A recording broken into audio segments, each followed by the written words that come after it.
सिंह रावत के कैबिनेट में हुए अहम फैसलों की। तीरथ कैबिनेट की शुक्रवार को हुई मीटिंग में 20 प्रस्ताव लाए गए, जिसमें 3 महत्वपूर्ण फैसले लिए गए। देहरादून में कालसी और चक्राता को छोड़कर नैनीताल में नगरपालिका क्षेत्र, हल्द्वानी नगर निगम क्षेत्र और पूरे हरिद्वार जिले में कक्षा 1 से लेकर 12वीं तक के स्कूल 30 अप्रैल तक बंद रहेंगे। वहीं बढ़ते कोरोना संक्रमण की वजह से देहरादून नगर निगम क्षेत्र में रात 10 बजे से सुबह 5 बजे तक नाइट कर्फ्यू रहेगा। हालांकि हरिद्वार, हल्द्वानी जैसे शहरों को नाइट कर्फ्यू से मुक्त रखा गया है। यहाँ भी कोविड केसेस की संख्या लगातार बढ़ रही है।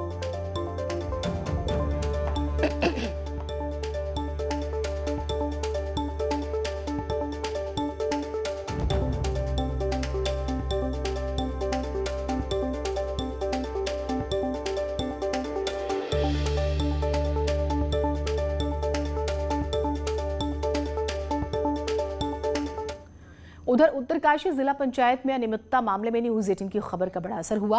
अनियमितता के मामले आने के बाद जिला पंचायत अध्यक्ष की वित्तीय पावर जो है वो सीज हो सकती है। पंचायती राज मंत्री अरविंद पांडे ने इसकी स्वीकृति दे दी है और फाइल को सीएम ऑफिस भेजा गया है। वहां से स्वीकृति मिलने के बाद वित्तीय पावर को सीज किया जा सकता है। बता दें कि न्यूज 18 ने इस खबर को प्रमुखता के साथ दिखाया।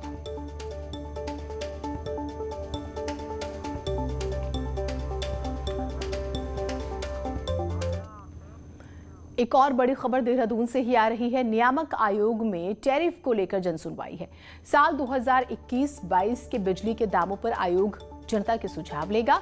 बिजली की दरों में करीब 16% की बढ़ोतरी का यूपीसीएल ने प्रस्ताव भेजा है। प्रस्ताव को आयोग रखेगा जनता के सामने।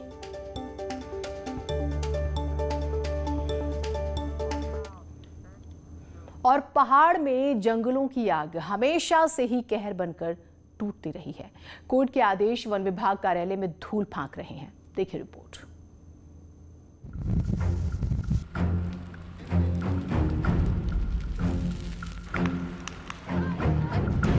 उत्तराखंड में जंगलों की आग डरा रही है और वन विभाग की कार्ययोजना अब तक धरातल पर नहीं उतर सकी है। ये हालात तब हैं जब साल 2017 में ही कोर्ट ने जंगलों की आग को लेकर आदेश जारी किए थे, जो विभाग के कार्यालयों में धूल फांक रहे हैं।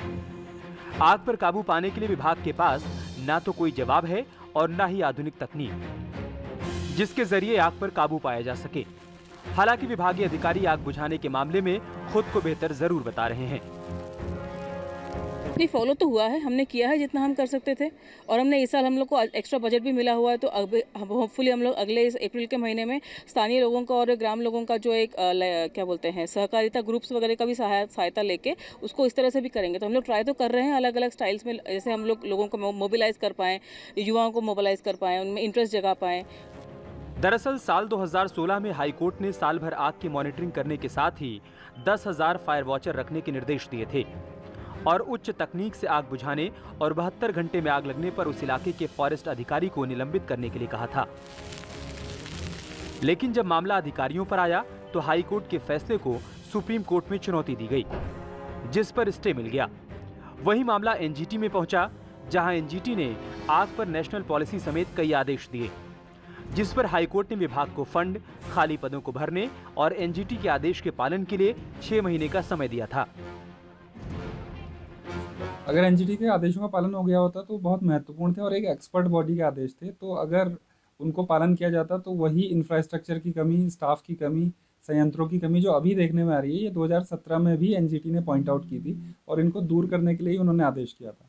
लेकिन देखने में आ रहा है कि उन डायरेक्शंस को फॉलो न करने की वजह से आज इस प्रकार की जो आपदा है वनाग्नि की, वो झेलनी पड़ रही है। अब फिर मामला हाईकोर्ट पहुंचा और कोर्ट ने आग पर काबू पाने के लिए सवाल पूछे तो फॉरेस्ट चीफ इसका जवाब तक नहीं दे पाए। लेकिन अधिकारी अपनी पीठ थपथपाने से भी नहीं चूक रहे और आग के कारण जंगल खाक होते जा रहे हैं। नैनीताल से वीरेंद्र बिष्ट, न्यूज़ 18। वहीं उत्तराखंड सरकार ने देवस्थानम बोर्ड पर बड़ा फैसला लिया है। देवस्थानम बोर्ड में शामिल 4 धाम समेत 51 मंदिरों को मुक्त कर दिया गया, यानी कि बोर्ड में शामिल सभी 51 मंदिर अब फ्री हो गए हैं। सीएम तीरथ सिंह रावत ने यह भी कहा है कि देवस्थानम बोर्ड पर पुनर्विचार किया जाएगा। ये बयान वीएचपी मार्गदर्शक मंडल की बैठक के बाद उन्होंने दिया है।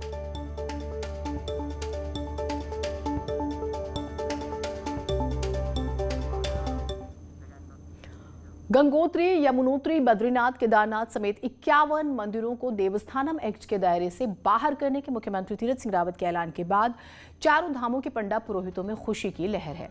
पंडा पुरोहितों ने इसे सनातन धर्म की जीत बताते हुए मुख्यमंत्री तीरथ सिंह रावत का आभार जताया। पंडा पुरोहितों ने मुख्यमंत्री को चारों धामों की यात्रा के लिए भी आमंत्रित किया है।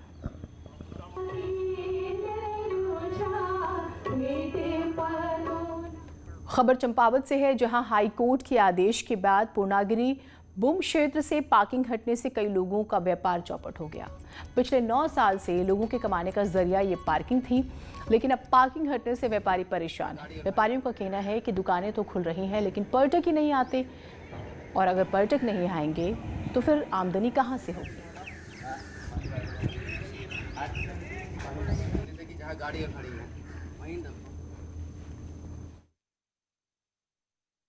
हम लोगों का पार्किंग यहाँ से हटने से हम लोगों का काम वाम सारा चौपट हो गया।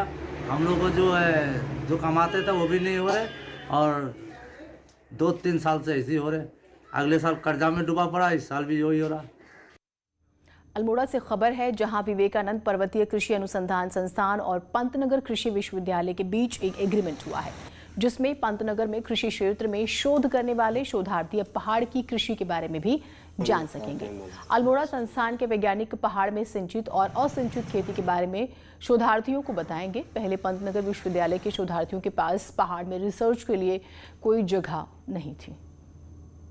जो पंतनगर विश्वविद्यालय के साथ में हमने एग्रीमेंट किया है, उसमें हम दोनों जो कृषि शोध से संबंधित संस्थान हैं आपस में मिलकर के काम करेंगे, और इसमें वहाँ के जो स्टूडेंट हैं वो यहाँ पर आकर के पर्वतीय कृषि के बारे में शोध कर पाएंगे।